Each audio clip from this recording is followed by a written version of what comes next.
Hello guys, welcome back to our channel 1-2-Step. In this video, I'm going to be teaching you guys on how you can unhide a conversation in Google Chat. So to do so, first of all, you need to be in the app library, and then after that, just open Google Chat over here. Now, just search the person of the conversation which you just hid. Go and search them. So now I'm in the conversation space, so just go and tap their username, and now you'll see this option over here that says Unhide Conversation. You can just tap there, and now the conversation has been unhidden. So guys, that's how you unhide a conversation in Google Chat. I hope this video was helpful for you.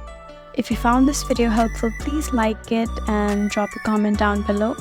And if you want more videos like these, then please subscribe to our channel. We'll see you again next time. Thank you for watching.